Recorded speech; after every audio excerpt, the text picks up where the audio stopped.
Get £20 in risk-free bets ahead of this season when you join SBK. That's money back in cash on your first £20 of losses. Well worth a go. Hello and welcome to episode 45 of Touchline Talk with Odds Changer and SBK. As usual, I'm joined by the one and only football writer, broadcaster and general man in the know, Dean Jones, to discuss all the latest news and gossip from the world of football. It's been an eventful week this week with the Champions League returning, some cracking games and lots of goals as well and lots of talking points. And one of those, Dean, is surrounding the future of Ole Gunnar Solskjær. It's only taken a month, but pressure is already building on the Manchester United manager after that shock defeat to Young Boys in the Champions League. Ole out was trending on Twitter again for the first time this season. Been speculation over Solskjær's future for a long time now, but you can't see Man United panicking just now, can you, that they might make a change in the managerial hot seat? No, not yet, but definitely think that the Champions League group stages is something we need to keep our eye on here. You know, this is such a bad start for him, and particularly in the fact that he's receiving so much criticism for his substitutions that led to the defeat. If United don't get out of this group, it's an absolute disaster. And Solskjær, I don't think, even though he's ridden so many waves in the past, I don't think he can come through that one. I don't think failure to get out of this group would be okay. So definitely pressure will start to ramp up on their next Champions League fixture, because it's kind of getting towards the stage already where it'll be a must-win, because you just can't lose matches like that, especially in the fashion that they did. Yeah, it was very strange substitutions from Solskjær, and came back to haunt him in the end with that defeat to Young Boys as well. But if you look on the flip side as well, Dean, they've had a good start in the Premier League, top of the table. Ronaldo's back. There's a great buzz around the club as well. So I think it'd be a bit harsh for all these names to be touted for the job already. The likes of Antonio Conte has been mentioned as well, as he would be interested in this job. But I think nothing's going to be decided on Solskjær probably until we know what's happening with the Champions League come the end of December. Yeah, absolutely. To be honest, I think you're mad if you're not looking to get Antonio Conte or somebody of that caliber right now. United have to have a strategy in place whereby if they were to decide to move on from Solskjær, they know where they're going to aim. And I know that you could argue they're completely behind Solskjær. Why would they be doing that? It's just good business management, good team management. And you have to be doing that at a time like this. You see how Chelsea was so decisive last season with Frank Lampard and bringing in Tuchel, and the effect that's had, that, well, you kind of need to mirror it. Like, you can't let this roll and roll and roll. And yes, you've given Solskjær back in, and you brought in Sancho and Ronaldo and Varane. But if he's not exploiting those players' strengths, then they need to change. Yeah, well, Conte is a proven winner, as we all know. Won the title with Juventus, won the Premier League and FA Cup with Chelsea, and then ended Inter's wait for the Serie A title last year before leaving in a bit of a storm, with the club suffering all sorts of financial problems as well. Do you think Conte would be the right type of man for the United job? And would United look at him despite reservations maybe over his volatile nature? Yeah, I think you have to be looking at managers like that. You need that winning mentality. And I think when you look at the signings they've made in Varane and Ronaldo, you look at what have they gone for then? They've gone for pedigree. They've gone for Champions League quality. They've gone for guys that know what it takes to win at the highest level and excel in their positions. And Conte excels at succeeding very quickly with football teams. And look, he's not the only candidate that should be considered here. There are others, but he's available, and he's somebody that has to come under consideration. Like you say, like Ole Gunnar Solskjær is not getting the sack this week. Like, this isn't an imminent decision for Man United, but one Champions League game down, they've lost it. It's the one game that they should really be winning. I don't know, what was your prediction for that game? Probably 3 or 4-0, like most people's was. I think I had a bet on 5-0. Maybe that's us being a bit biased towards the Premier League, but ultimately you do at least expect them to come through that game unscathed, and they haven't. They've lost it, and for him to come afterwards and say, well, we deserved to draw, that's still not really good enough, is it? No. Yeah, I know they were down to 10 men and everything, but it's just the whole setup of the team, and just let Young Boys dominate the game, and the pressure finally told in the end. But one thing we do know, Dean, is we won't be coming to you for any tips after that 5-0 tip for United to win the game. But yeah, it's going to be a big few weeks and months ahead for Ole Gunnar Solskjær. He's got all the players now at his disposal to mount a serious title challenge, and also with Ronaldo now in the building, they'll be expected to make a Champions League challenge as well. So it would be a massive failure if they didn't qualify out of that group. Yeah, I mean, it really is exactly that. It's a massive failure. It's unacceptable to not come through this group. It's a very good group, a very winnable group. And for the heights that Man United try to reach, like, to be honest, I see the Champions League as more winnable than the Premier League, because it's a cup competition that can be won on special moments, on managing individual matches, whereas the Premier League, over 38 games, I don't see that United can really be stronger this quickly than Chelsea or Man City, maybe even Liverpool.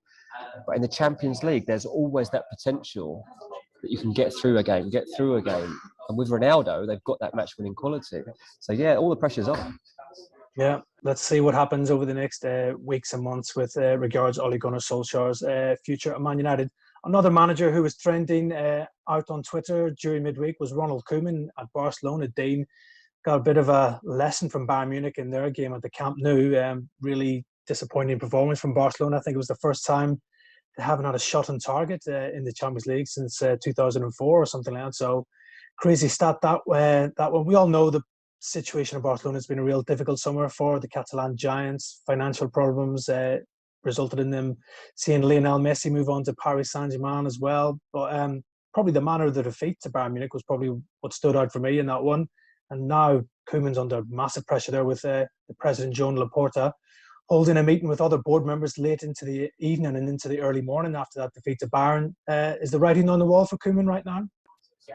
I don't think it's imminent. I mean, I think that, is he disposable? Yeah, probably. But there's been such upheaval at Barcelona that it's kind of expected that they're not going to be able to compete with a team like Bayern Munich at this stage. So that result wasn't a big surprise to me at all. You'll be pleased to know I did actually back Bayern Munich in that game. I wasn't betting on a 5-0 Barcelona. But, not only have they lost Messi, they've let Griezmann go. They've got a young group of players that they're trying to bed in. They've got Memphis Depay that's supposed to be becoming their talisman. He's not going to find that step up easy immediately. They've got Ansu Fati to kind of start coming back in soon, hopefully, and start merging in.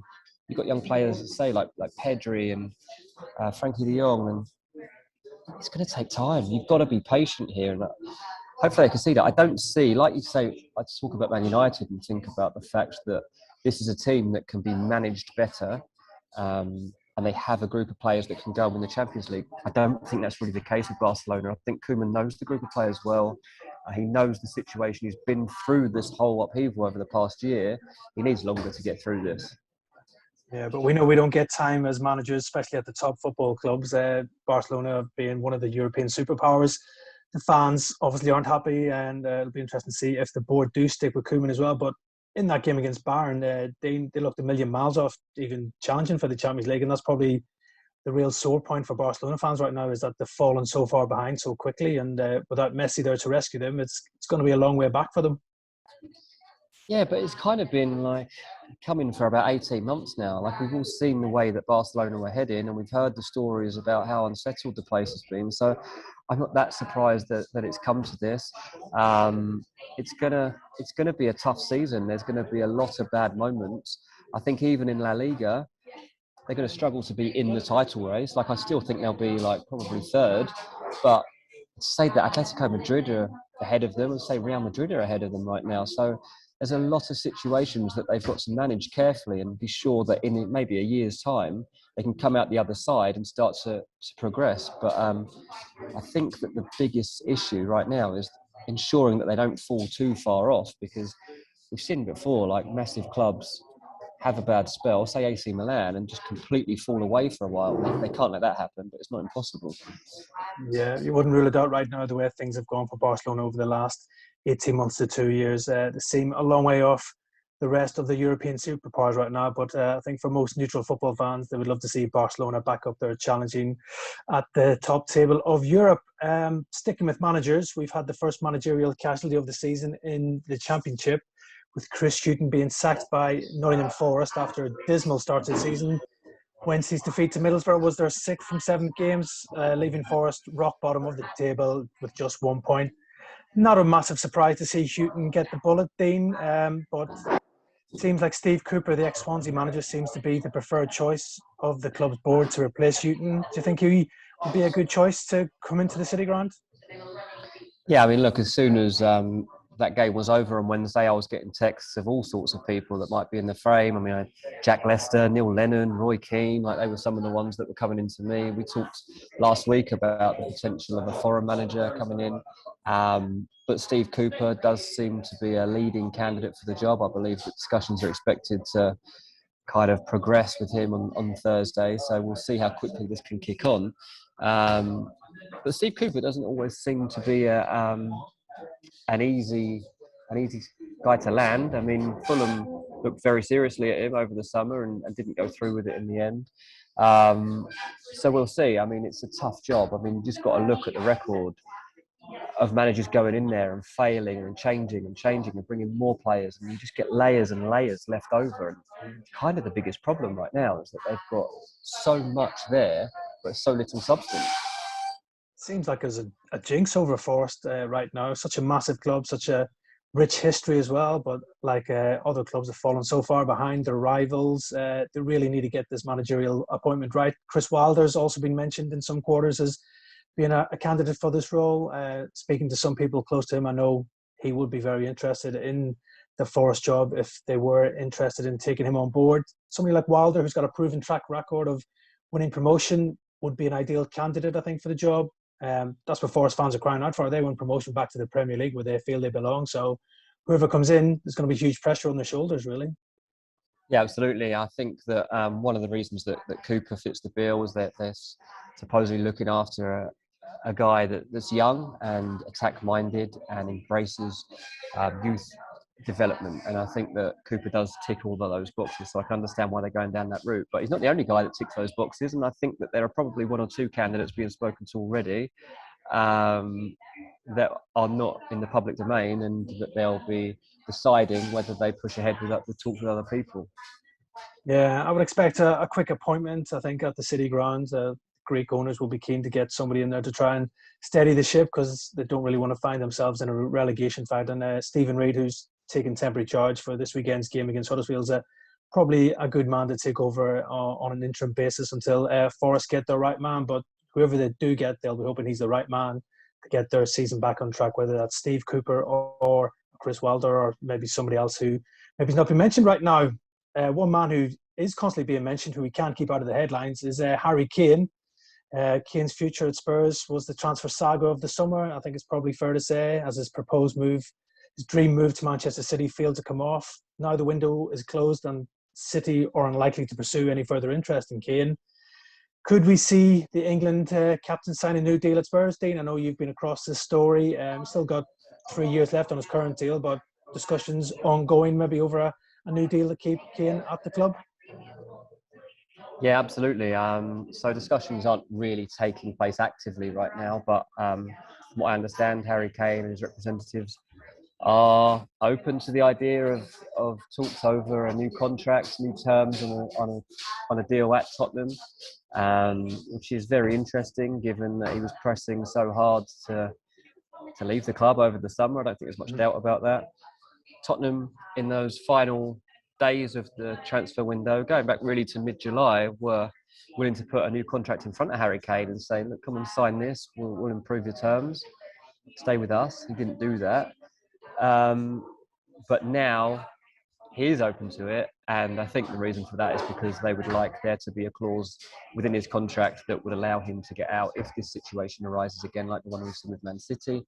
Obviously, Jack Grealish had a situation like that with Man City, whereby they renegotiated his terms, and then he had a release clause within it, and Man City had to meet that to get him out of there.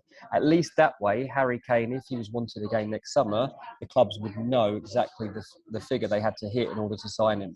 At the moment, that's not there. It's just all these hypothetical numbers being thrown around of what Daniel Levy would take.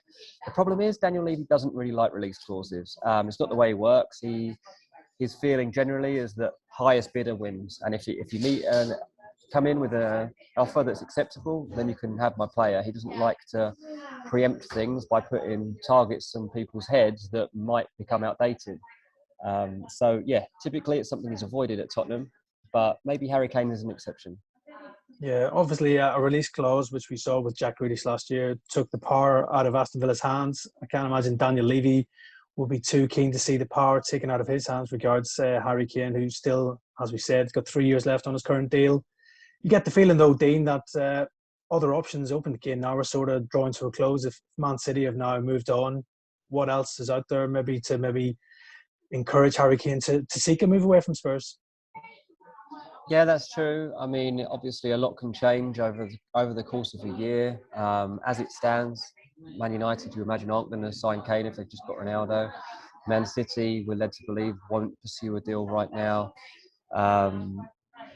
Real Madrid or Barcelona, like, are either of those going to come knocking on the door? It's not impossible, to be honest with you. I mean, I know it seems very unlikely right now with Barcelona's financial situation. Obviously, we know that Real Madrid are looking at Mbappe and Erling Haaland for next summer, but things can change. And I think that's why Kane wants to give himself the best opportunity possible next time around and hope that this wasn't his last chance. I don't think he's gonna give up this season. I don't think he's gonna throw his toys out the pram about the fact he is having to continue with Spurs. But if an opportunity comes again to leave, I do think he'll want to take it. Yeah, a lot will depend on how Spurs do this season. If they're competing for honours and if Nuno can get them back into the top four, maybe that could encourage Harry Kane to sign a new contract and pledge his long-term future to the club. But that's probably further down the line to see what does happen with Harry Kane. Probably looking at next summer for that one. Kane's England teammate Jude Bellingham is continuing to make waves and make headlines right now. A man in the match display against Besiktas in the Champions League in midweek. Broken a couple of Champions League records along the way as well, scoring in consecutive games as a teenager as well for Dortmund. He's going to be one of the most coveted players in Europe, Dean. Probably not this January because I don't think a deal could happen then, but next summer I think we're going to be talking a lot about Jude Bellingham and transfer speculation over his future. Yeah, I mean, Jude Bellingham is sensational. There's no other word for it. And I mean, the way that he continues to improve is just so impressive. I think over the past year, we've already known that he had huge talent. What we didn't know is whether he could rise to each occasion, whether that be big Bundesliga matches, whether that be international matches, whether that be Champions League matches. And every time he's put into these situations, he does rise to it and he produces not just good performances, but man in the match performances. The goal that he scored in midweek against Besiktas was unbelievable, really, in the way that he arrived in the position and in the way that he scored it. And it's something which he's doing with reasonable regularity at the moment. He's undoubtedly one of the top 5 teenage talents in world football at the moment. And over the next year, we're going to see more and more speculation about him coming back to English football. He's only 18. I wouldn't completely rule out him having one more season with Dortmund, just because we always get this. We think Sancho, well, he's leaving next summer. Haaland, well, he's leaving next summer. In both cases, they ended up staying a year longer than we thought. So maybe that will happen with Bellingham. They're putting a £100 million price tag on his head already. That's to kind of deter Liverpool, to deter Chelsea, maybe deter Man United again. But we'll see. It's a big decision for him to take as well, because wherever he goes, he needs to make sure he's getting that game time, because that is where he's been thriving, when he's been able to build up all that match action. Yeah, I'm sure he's going to have his pick, Jude Bellingham, when he finally does decide he wants to return to England and leave Dortmund. But had such a good time with the German club so far. It means his decision to snub Man United and move to Dortmund's really paid off for him as well. But the latest one being linked with Bellingham was Manchester City. Obviously, we know how much money City have. They could go out and buy anybody in the world if they wanted to. But do they maybe see him as a long-term replacement for Fernandinho, who's coming to the end of his career? Yeah, I think it's definitely feasible. I think that the most interesting thing about how this all opens up is that Man United, Man City, Chelsea, they're all looking towards, and Liverpool are going to all be looking towards that central midfield position, and they're all going to want to improve there. And what it's going to come down to ultimately is they're all going to want Jude Bellingham. They're all going to be interested in Declan Rice. They can't all have these players. There's four clubs there, all basically going after a similar type of player. And Bellingham and Rice both fit the bill. They're both rated at £100 million right now. Who's going to buy him? I mean, like you say, Man City, we know they've got the money. So you've got to put them as one of the favourites to sign him. Yeah. I know one thing, the future's bright for England's midfield when you've got Bellingham, Declan Rice also being talked about £100 million as well. So great options for Gareth Southgate to have right now. But yeah, Jude Bellingham, 18 years old. What a player he is already. He's got the world at his feet. And when it does come to it, we're going to have a right transfer scramble on our hands for when he does decide he wants to leave Dortmund, because I think anybody with any worth will be trying to sign Jude Bellingham as a potential to be a Ballon d'Or in the winner, I think, the way he's going right now. So, yeah, it's going to be an exciting next 12 to 18 months for Jude Bellingham, and I'm sure the race for his signature will be one of the most sought after across the world. Right, that's us here for another week on Touchline Talk. We'll be back next week for more insight on the latest news and gossip from the world of football.